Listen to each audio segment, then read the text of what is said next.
survey of the Bible. So we've been studying hermeneutics, right? How to study the Bible, and a lot of times, and what we do when we do that, we are focusing on one passage, and we keep the big picture of the Bible in mind. But we need to be able to, when we're doing hermeneutics, we're studying basically one passage, and so I want us to be able to have a full big picture view of the Bible. And what I like to do is show this just as an example. This silly game of what do we see in this picture? And what do you think the story is here?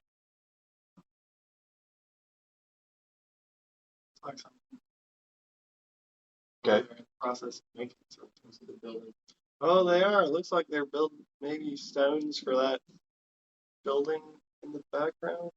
Yes. Stakes or something. Some kind of cables. What you say? Yeah.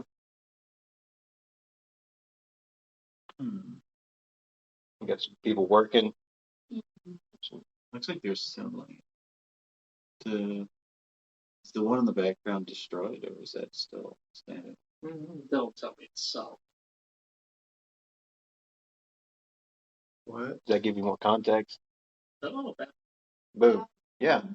But you see, we were zoomed in on this little part. Yeah. But until we were able to back up and see the full picture, we lost context. We lost our context. And so we need to be able to study the small part, the small section of scripture, but also we need to be able to keep that big frame in view. Is that supposed to be the Hanging Gardens? It's Tower of Babel. Oh. Yeah. That part back. Okay. Yeah.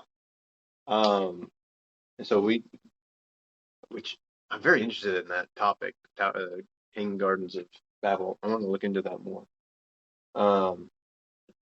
Okay, so we're going to look at the story of the Bible. We're going to start in Genesis, and we're going to we're going to run as fast as we can, hopefully, and we're going to get through David tonight. And then next week, we'll get into, I'm going to skip some details. I might skip your favorite stories, but that's okay. And then next week, we'll do after David until the end of the Old Testament. And then the third week, we're going to do the New Testament. And then after that, we'll continue our study, but we'll do our wisdom literature. And then the last session will be the book of Psalms, which I'm excited about. So, another thing I always recommend to people, especially new believers, is get a chronological, reading plan of the Bible. Because if you read it in chronological order, it helps you to understand the story of the Bible. And so when you read a book of the Bible, you begin to study it later on, you understand how it fits into the overall story. Like, what is this? Who is Isaiah? How does he fit into the story? Oh, he fits here on the timeline. Or who is Joseph?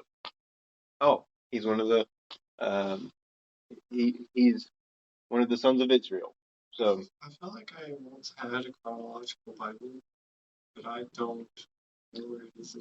So I had a plan one time that was like perfect, because a lot of the chronological Bibles, I think they don't know what to do with Job.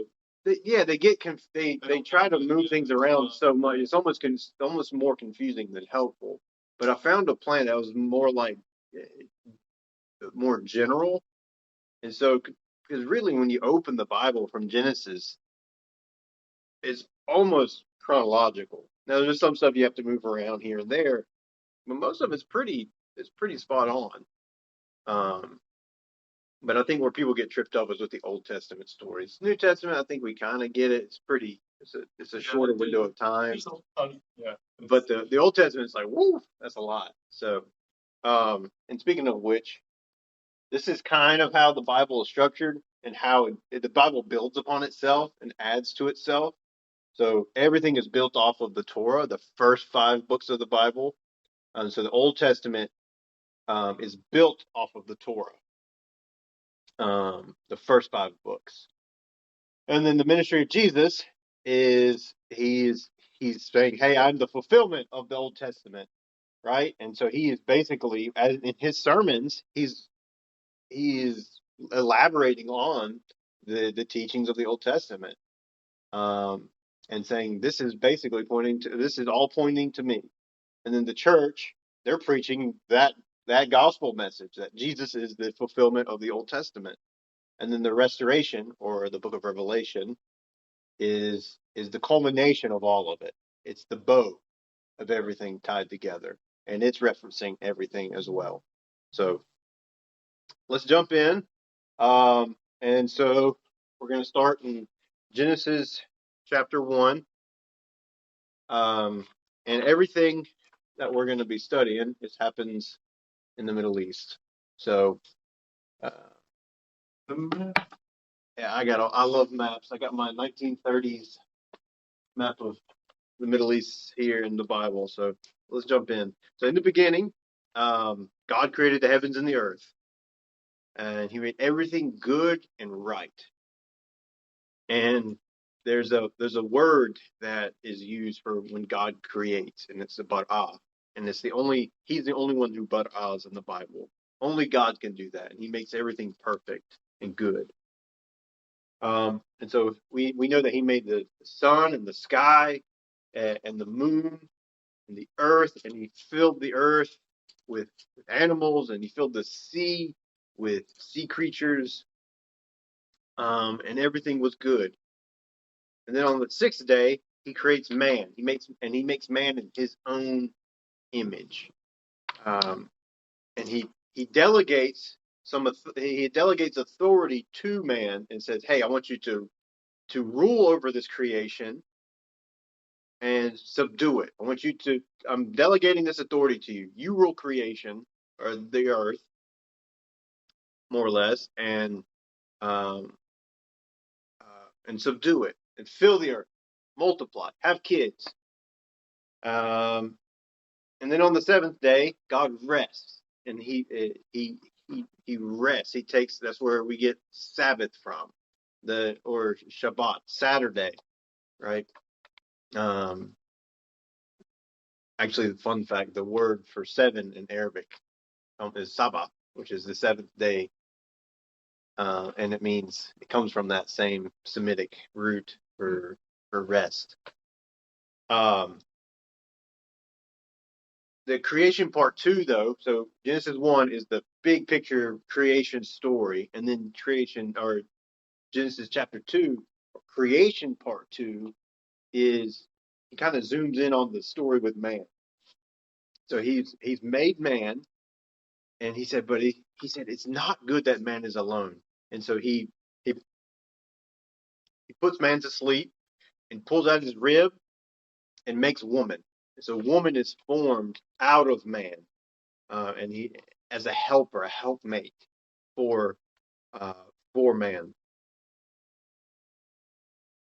And he puts them in this garden, the Garden of Eden, where everything is good and perfect, and they can eat of any fruit of the garden. But he says to them, you can eat of the tree of life, but do not eat of the tree of the knowledge of good and evil." He said, if you do that, you will surely die. So, but what happens? About 30 seconds later, the serpent approaches them, or tempts them, and says, "Hey, if you can actually eat of it, and you won't die, and you'll be like God." That's what he says. You will be like God, and uh, and you'll know the difference of good and evil. And the woman Eve, she takes it and eats, and she gives some to her husband who was with her, and he takes and he eats. And they knew that they were naked, and because in that moment they sinned, and shame enters the picture. And so God came into the picture, and he's like, "Where are you?" And man confesses, as Adam confesses it, and he says, "I hid myself because I was naked and I was ashamed." And so in that moment, there's this separation that begins, that occurs between man and God, because sin, disobedience to God, has entered into the picture. And so God immediately, first thing he does is he establishes some punishments and he curses the earth. And so this curse is brought into the picture. But he promises a solution. And we call this the proto-evangelion, and is the first gospel message in the Bible. And where when he is punishing the serpent for tempting man, he says, from this woman a seed will come, and you will bruise his heel, but he will crush your head. So there's going to be a retribution. There's going to be a salvation where the tempter will be destroyed and man will be redeemed. And so from that moment on, man is longing for that redemption and for that redeemer, for that son, that seed to come into the story. And they're cast out of the garden because they can't be near the tree of life any longer. They're cast out of the garden. They're exiled. And Adam and Eve, they have two sons, Cain and Abel. And Cain is a farmer. He's a gardener. He grows fruit and vegetables, and Abel is a shepherd. But I think this is interesting. I was talking to Bruno about this the other day. When God presented his curse, what did he curse exactly? The ground, exactly. And then what does it say that Cain works? The ground, which I think is why, personally, I think that's why his sacrifice wasn't accepted. That's what I think. Inferior in some way. Because he's pulling his offering out of the curse. I don't know if that's entirely true, but I think it'd be interesting to look into. But Abel, he gave of his, he would sacrifice a lamb, and that was pleasing to God. But Cain is jealous, so he kills Abel, and that's the first time that a man is killed. And then Cain is punished for that, and he's exiled east from there. And so then Adam and Eve, they have another son, and then we get to see their genealogy. But corruption and sin continue to increase upon the earth, and the mankind just gets worse and worse and worse. It's not getting better, and there's still no more hope for the world. That Messiah, that seed has yet to come up. And we know it's not Cain because he's a murderer. And we know it's not Abel because he is dead. And so there's this other guy that comes into the picture, and his name is Noah. And while everyone else is wicked on the earth, this guy found favor in God's eyes. And so God says to him, I want you to build an ark and fill it with your family and with every animal. 7 of the clean and 2 of every unclean. And you're going to build an ark because I'm going to flood the earth and destroy it. And we're going to start over with you. So he does that. And sure enough, God floods the earth. But he and his family and all those animals on the ark are saved. And then the flood waters go down, and he goes out, and then he goes and he gets drunk and falls asleep naked in his tent. And there's this whole weird story about him and his sons and his grandson, and Canaan, his grandson gets cursed, and you're like, what the heck is this redneck hillbilly family doing? Getting drunk in tents. And so we're like, well, that's probably not Noah then. He's probably not the seed. He's not the one being referenced by God. Right. As crushing the head of sin. Exactly. He's not him. He's a drunk. And so then we see this table of nations, is what we call it, the table of nations. And from Noah, He has three sons: Ham, Japheth, and Shem, and it shows how the nations of the world kind of came from those three. And then we get this strange story where we were just talking about the Tower of Babel, right? And we go to Babel, and the people of the earth, they're all speaking one language, and they decide to build a tower to get to God and to be like God. And God's not having it. And he says, I'm going to confuse their languages and make them disperse. And so he divides the languages up, and they have to disperse. And so basically what has happened in the earth is the entire world has just become corrupted and full of wickedness and sin. And so something's gonna have to change. And so God zooms in on one family. He's been trying to redeem the whole world. Well, that's a terrible way to say that, but the whole world has fallen into corruption. And so he decides to zoom in on one man who is from a wicked household full of idol worshippers, and they're very pagan. But he pulls one man, Abram, and he says, I'm going to make a covenant with you. He says, if you follow me, I will make a covenant with you, and I will give you more descendants than the sands of the sea, or sands of the desert, and was it sands of the sea? Yeah, and then stars of the sky. And so he ends up marrying this girl named Sarai, and they grow old together and no kid. But God kept promising them, hey, follow me, and I'm going to give you the land of Canaan. But basically,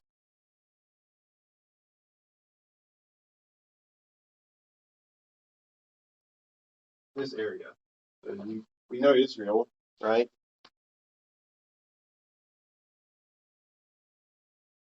But it's this.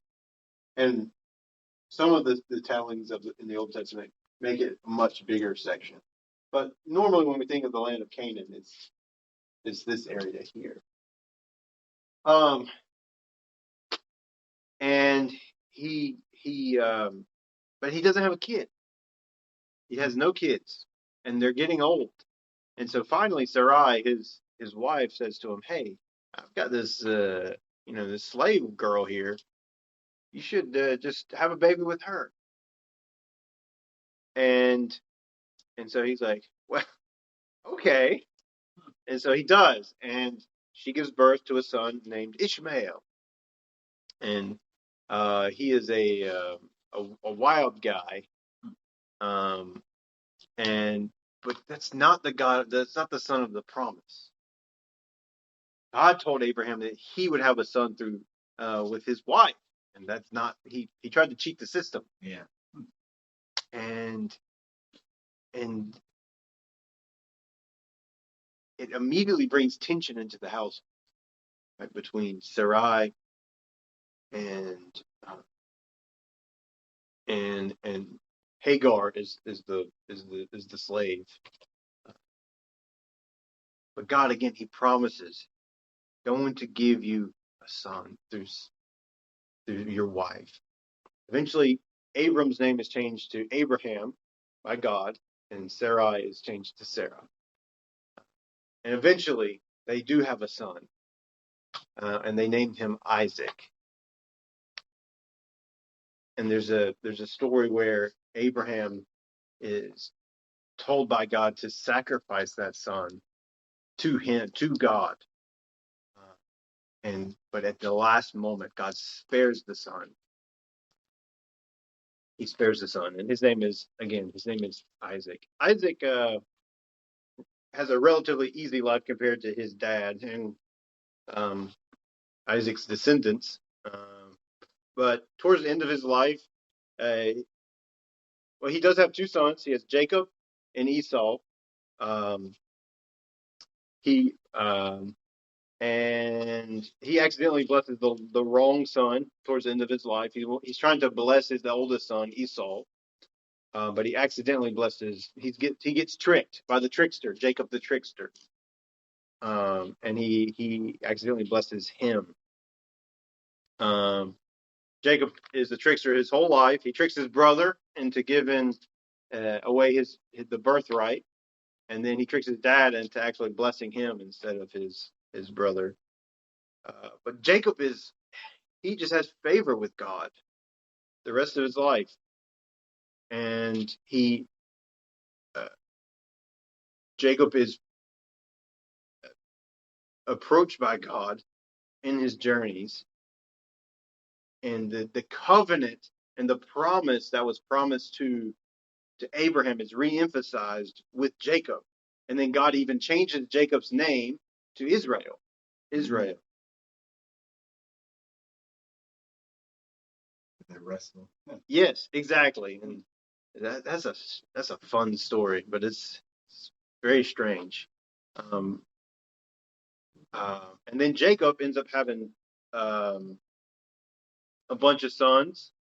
There's and that's is through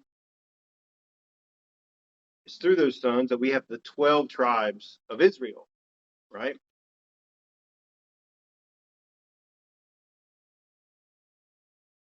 And one of those sons was named Joseph. And so two of the tribes of Israel are actually half tribes. And they're Ephraim and Manasseh. And they actually come from Joseph. But Joseph, when he's a boy, he's daddy's favorite. So he's Jacob's favorite son. And so Jacob gives him this coat, and he's like, Joseph is kind of showing it off to his brothers, and they end up throwing him in a pit and getting him sold into slavery. And he's taken to Egypt, where he serves as a slave. But then the Lord gives him the ability to interpret dreams. And so he ends up being able to interpret a dream for the king of Egypt, for Pharaoh, and that enables him to rise to power and to be basically second in command in all of Egypt. And he helps them to avoid a major famine. And then eventually, because of the famine, Jacob's brothers, they come and they are they don't know it, but they're having to deal with their brother, their long lost brother. It's been years and years and years. And so the boy that they had sold into slavery is now their salvation. And they don't even know it, but they're having to depend on him. Eventually Joseph does reveal himself. And so, and because of the famine, he invites his whole family to come to Egypt and live. So they leave the land of Canaan. They leave the land of Canaan up here, and they go to Egypt, where they live. This map. So they walked from up here, and then somehow, or they journeyed down to Egypt. And so, but eventually they get too many. There's too many of them. Years pass. There's just too many Israelites. And the king of Egypt, Pharaoh, he wasn't having it anymore. He said there's too many of them. So they put them in slavery, and he puts them in slavery, and they have to work hard. And God promises a redemption for them, and to save them out of that slavery, and to take and they're longing still for what? That promise. They're holding on to that promise that was promised to Abraham years and years ago, that they would live in the land of Canaan. And so they're waiting for God to save them out of that. And so he raises up a guy named Moses, who, and his birth was a miracle. Pharaoh said to kill every boy under the age of 2 in the land of Egypt, every Israelite boy. And so his mom hides him when he's a baby, puts him in a basket, and he's saved by the daughter of Pharaoh. And then he grows up, he murders an Egyptian, and he has to flee to the desert, and then he meets God. He's working as a shepherd, and he meets God in the wilderness, in the shape of a burning bush, in the form of a burning bush. And God tells him, "Go and free my people." And God equips him, and even gives him a mouthpiece, his brother Aaron, to speak for him. And so Moses goes back, and immediately Pharaoh sets the people free. No, he doesn't. There's 10 plagues, right? We have the 10 plagues of Egypt. The last being, Lucas? no, the last was the angel of death. Oh, okay. So every firstborn in the house and all the land of Egypt, both animal and human alike, are killed, the firstborn, except for what we call the Passover, or what we now know as the Passover. And so God went to, he told Moses, instruct the people of Israel, take a lamb, a spotless lamb, and kill it, and take the blood and brush it over the doorpost and the mantle of your home, of your door. And when the angel comes and he sees that blood of the lamb, he'll pass over that house, and he will spare the firstborn in that house. And so they did that, and they were spared. But in every Egyptian home, there was death, and the firstborn was killed. And so in that moment, because of that, Pharaoh finally lets them go. So Pharaoh wasn't firstborn. He what? Wasn't firstborn, I guess. I guess not. I don't know. I guess he was a dad at that point, so I guess maybe that's different. A different case because he wasn't a kid. Yeah, I guess it was 18. Under 18. I don't know. That's a good. I never thought of that. Yeah. So the people they're finally let go. And then of course Pharaoh chases after them, and they're trapped between Pharaoh and the Red Sea, right? Right there. And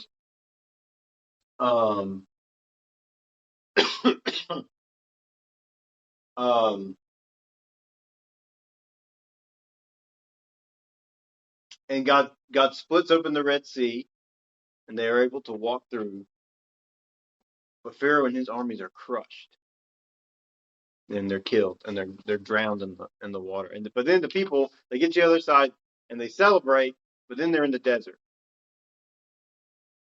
Eventually they wander around for a little bit, and then they journey around, and they get to Mount Sinai, which is, there's some debate about where exactly it is, but it's probably here, or some people say more in Saudi.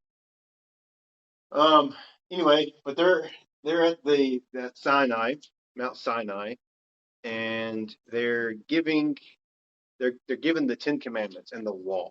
So God gives them these 613 laws that they're supposed to follow. And we call that the Sinaitic covenant. 613. 613 laws. Oh yeah. And so the 10 Commandments, right? Don't kill, don't steal, don't bear false witness, etc. Don't commit adultery. But also you have how to worship the Lord. You've got details for conquest. You've got cleanliness laws, food laws, etc. All kinds of things. And but God promises them, if you follow these laws, if you follow them, I will make you into a kingdom of priests. You'll be a kingdom, your whole kingdom will be priests, meaning you'll be my representatives to the rest of the world. You'll be the conduit in which people can come to me, or the means by which people can come to me, like a priest does, right? But not just a certain people in the community, just the entire nation, the whole kingdom. And he reconfirms that covenant with them. That, hey, follow me, and you'll dwell in the land, that land of Canaan. And so then we get into that's the book of oh, I forgot a fun story. They get this new covenant, and what's the first thing they do? They make an engraven image of a golden cow, and it just magically popped out of the fire, is what Aaron says. He says, "I just took this gold, and out came this cow." I was just there minding my own business. Yeah, I was just sitting here minding my own business. I said, I make that joke with Bruno sometimes. I walk past the pantry, and I'll say, Amor, I was just walking past the pantry, and I don't know what happened. The Oreos just came into my hand. I don't know what happened. It just, I don't know what happened. I was on my way to the grocery store to buy lettuce and fruit, and I fell into the Biscuitville parking lot and got a biscuit.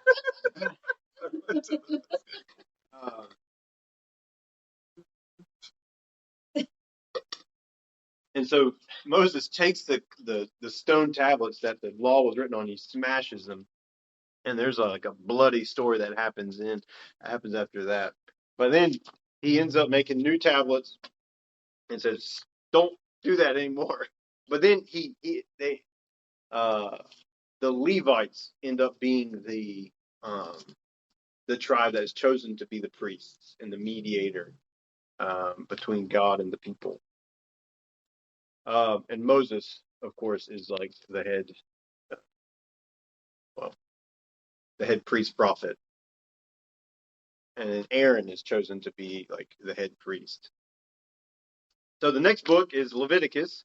We're just going to breeze through this really quick, and because it's a bunch of laws, and I want to continue with the story. It mainly focuses on the book of Leviticus. It's laws and rituals and regulations for worship and holy living intended for the Israelites. So in the book, you've got ritual sacrifices, how priests are ordained, ritual purity, dietary restrictions, childbirth, leprosy, how to deal with those. You've got the Day of Atonement, which is the center point of the book. It is a fascinating book if you're like really like. It's kind of like ancient science or medical knowledge, where before they knew that, they were being taught how to do it, how to handle all this stuff. Yeah, it's interesting because a lot of the dietary restrictions actually probably saved them, like pork. We've bred it out of pigs now, but trichinosis is really, which is a pretty deadly. Was it a virus? Yeah, parasite. Parasite, and it's deadly.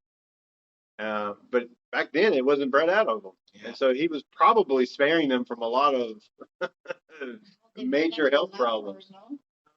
He was really teaching them a lot of cleanliness. Yeah. It's like he even taught them about mold and its dangers. Absolutely. And so a lot of it, I think, he was saving their lives. But a lot of them also had to do with be different than the people around you. Separate yourselves from them. You've got these pagans, they're running around going nuts and sleeping with their moms and civilization. It's chaos. And so be different, be clean, to be holy actually means to be set apart. And he's saying, be a set apart people, be different. And so don't be like the pagans. The pagans are doing this. Don't do that, because I don't want them to get confused that you're like them. So don't even get close to that. And so that's basically the book of Leviticus. I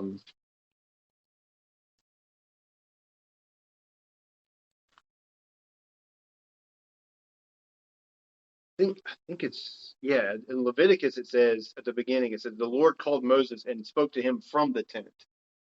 And then I think it's at the beginning of Numbers, I could be wrong, where he says he spoke to him in the tent, because now there was a way that Moses could actually get back to him. Anyway, I need to look into that more. So Numbers is the next book. Oh yes, you're right. Numbers chapter 1 verses 1. The Lord spoke to Moses in the wilderness in the tent of meeting on the first day of the second month. Yeah, so they're in Exodus, God tells them to create this tent, and God dwells within or meets with Moses in the tent. Can't be purified before you can go near the tent.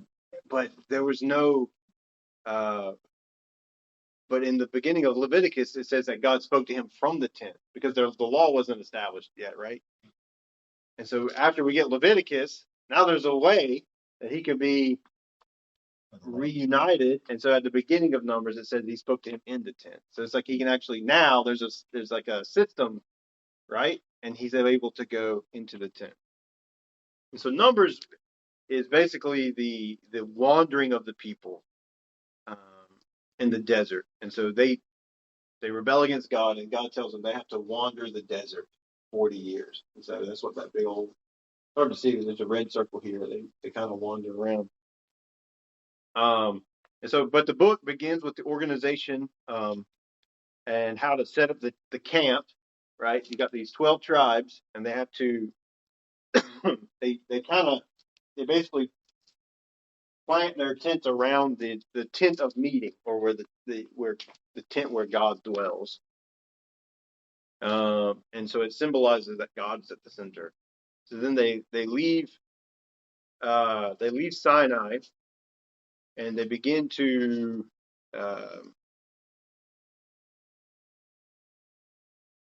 now they have this system to relate with God, the God of the God Yahweh. But as soon as they begin their journey out from Sinai, they begin to rebel.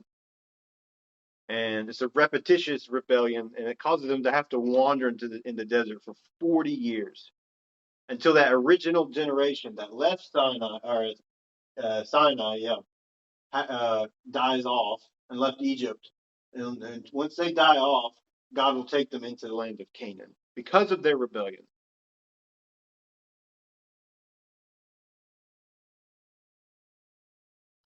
And it shows that journey and that wandering, the book of Numbers. It shows that wandering for 40 years. They're wandering here. And so that gets us to the book of Deuteronomy. Deuteronomy is at the other side of that. So the original generation has died, and so the people they're wandering up here, but God reestablishes that covenant with this new generation. And before he dies, Moses does basically a refresher course with the new generation, the new people of Israel. And since they were not at Sinai, they need to hear it. And so this is he's doing the refresher course with them.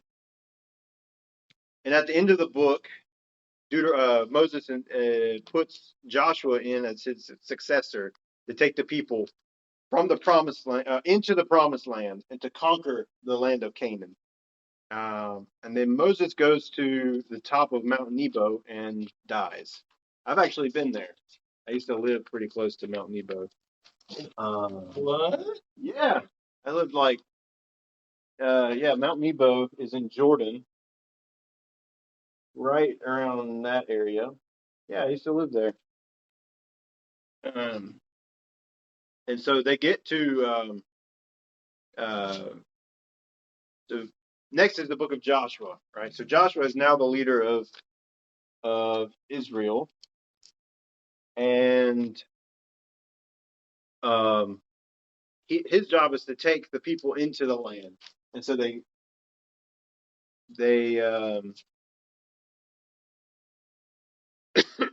excuse me. So the first thing he does is he reminds them to stay faithful to the covenant. We don't want to wander again. We've been 40 years. We're tired of eating manna, and we want this land, as it's been known as, the as we've been told, it's the land of milk and honey. So they send spies into the land. And they say, we can't do it. It's too much. It's too great for us. But there's two spies that say we can do it. So they go. They end up going, and they're able miraculously to take the city of Jericho, and then so now they're in the land. So the story of Joshua, it shows the journey of how they began to take that land, and they begin to divide the land up for the tribes, and so each tribe gets its own territory, and we can kind of see.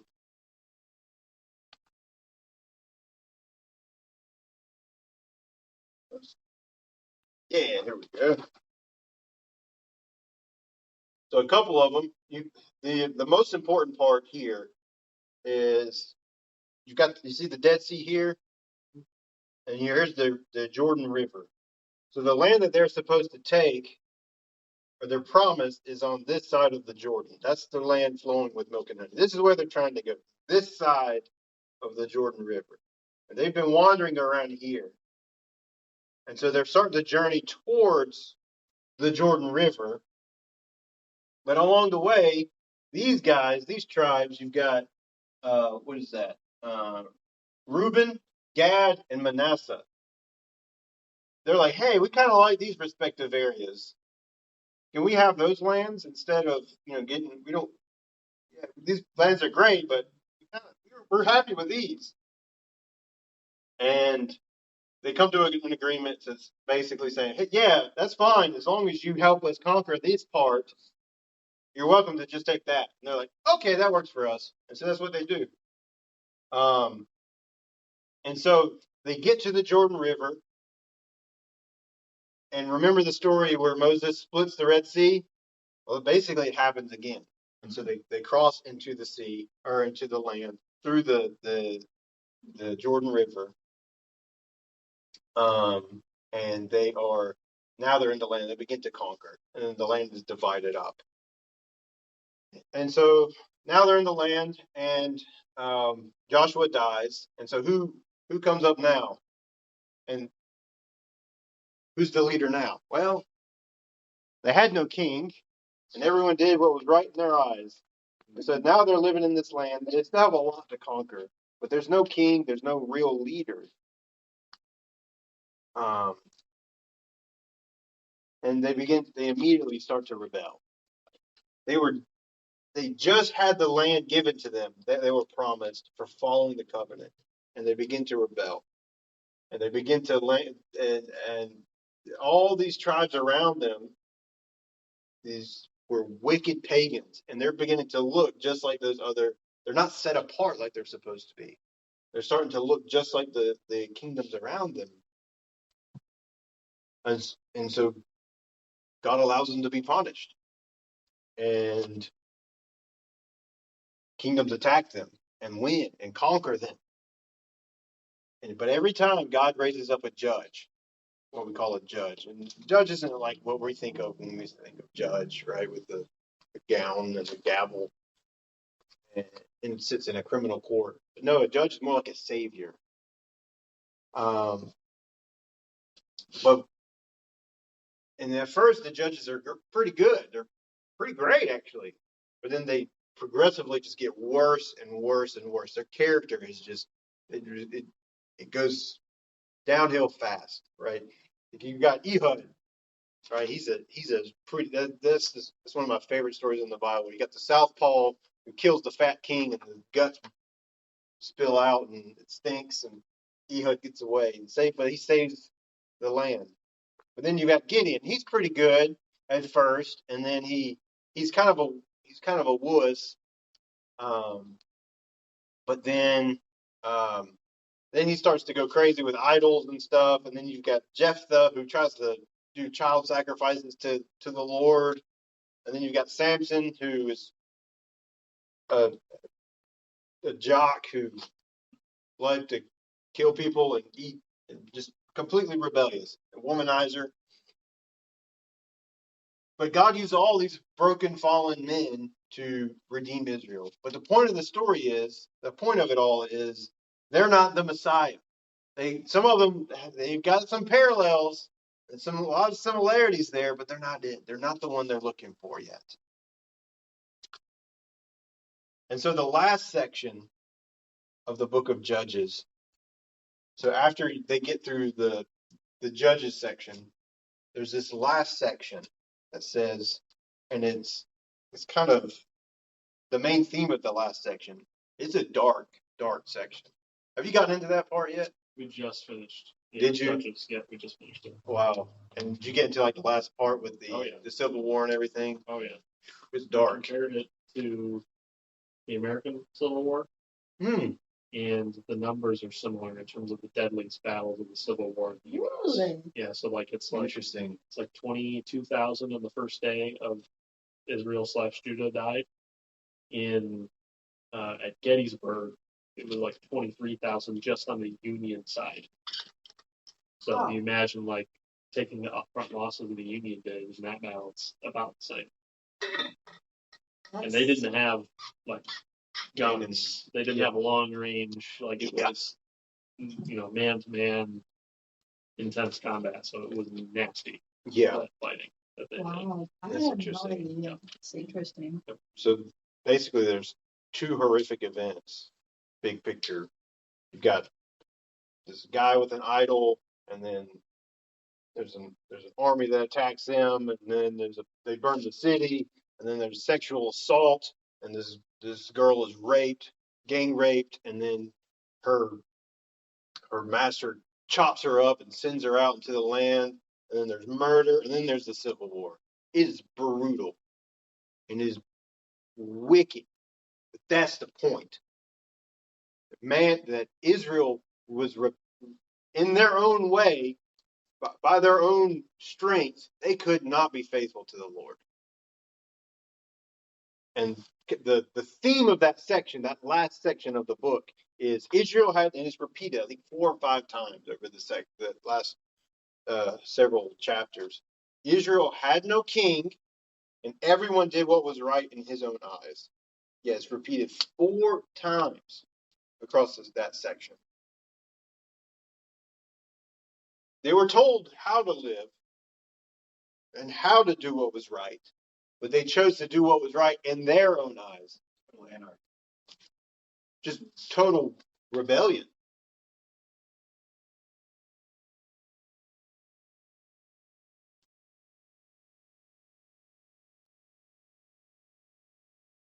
And then we're immediately given a little bit of a glimmer of hope.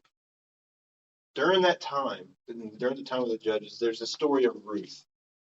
Ruth is the origin story of David's family.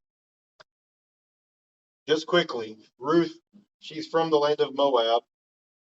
She marries this Israelite guy, and he dies, and so she follows his mom back to Israel. She ends up marrying one of her relatives, her mother-in-law's relatives, and his name is Boaz. And from that marriage, comes the most important king in Israel's history, David. And that takes us into 1 Samuel. So Samuel is the last judge. He's the last judge. And he has a miraculous birth where his mom can't have babies. And does that sound familiar? She can't have babies. And she ends up having, she prays and prays. And finally, God gives her a son.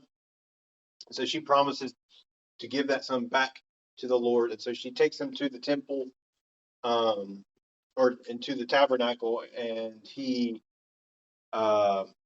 lives with the priest and serves with the priests. And God speaks to him and calls him into ministry and to serve as a judge and as a prophet for Israel.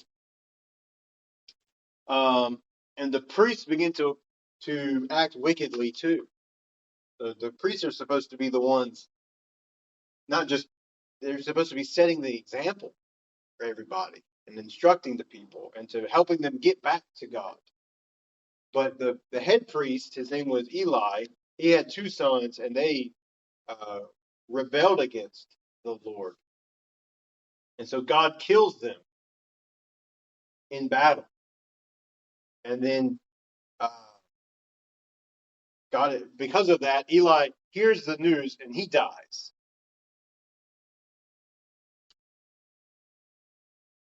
And so Samuel, and then out of that, Samuel begins to serve as the last judge of Israel. And so, but the people that go to Samuel, and they're rebellious people, and they say, all these nations around us, they have kings, but we don't have a king. We want a king. We want to be like the other nations. Again, this goes against the heart of God. He's saying, be set apart, be different. But they're saying, no, we want this. They have all these mighty kings, these tall, mighty, strong kings. We want to be like them. And so God gives them exactly what they want. He finds them a tall, strapping man to be their king. Saul. He gives them Saul. And I think it's great. I think it's at his coronation. He's like trying to hide. He's this tall guy, and he's hiding behind the bags. He's supposed to be this tough, strong guy. And he's like, I think of like a cartoon where the big giant guy's like trying to hide with a little hat on or something. And you're just like, wait, what are we doing?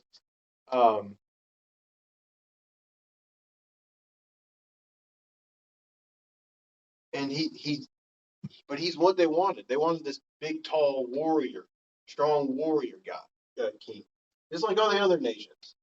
And they get him. And at first, he does have some successes. He's faithful. But then he has failures. And he rebels. And he's told, go and kill every enemy in that camp and in that city. Kill everything. Don't spare anything. But he decides to rebel, to disobey. And so he's told by Samuel, okay, you're going to lose your line now. You're not going to be the king of Israel anymore. I'm going to take that away. God's going to take that kingship away from you and give it to somebody more deserving. So then we get through the story of David. David is then anointed by Samuel to be king. And we're immediately told the story of how David goes and begins to, or he goes and he fights the Philistine, right? He fights Goliath and he kills Goliath. David is the lowest in his family. And the big tall king is afraid to fight the giant. But the lowest in the family is able to go do it. He's a boy. He's a youth. And he's not afraid because he trusts in the Lord. And that's what God wants in a king. Is somebody who's willing to follow after him and trust in him and depend on the Lord. So David kills this giant that's mocking Israel. And then David goes and he serves in the king's courts. But Saul gets jealous of David because he's getting all the praise. So he decides to kill David. So David has to flee. And I think David is shaped and honed in that season to become a man, an even godlier man, an even stronger man. And eventually Saul dies. His sons die.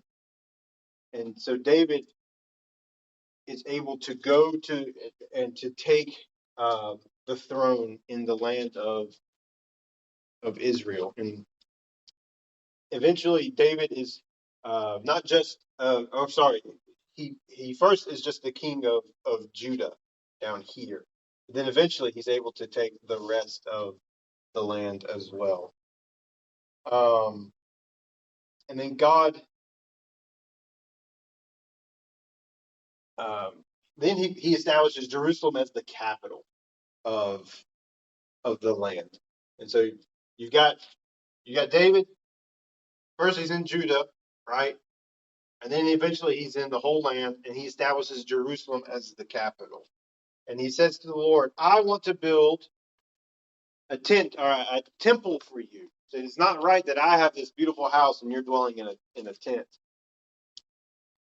And so he goes to the prophet at the time, Nathan, and says, hey, can I do this? And he says, yeah. And then later on, the Lord goes to Nathan and says, no, he can't. He has too much blood on his hand. David killed a lot of men in his time. He was basically a warlord. But he said, I'll use your son. And so David begins to get all the material together. He's all excited about it, but he knows he can't do it himself. But God makes a covenant with him. And he said, he says to David that your throne will be an eternal throne, and there will always be someone from your line on the throne. Meaning, one day that throne will not pass away, and someone will sit on that throne, and he will always be on that throne. And it's the same guy that's supposed to come that was promised in the garden. That same seed, that same longing.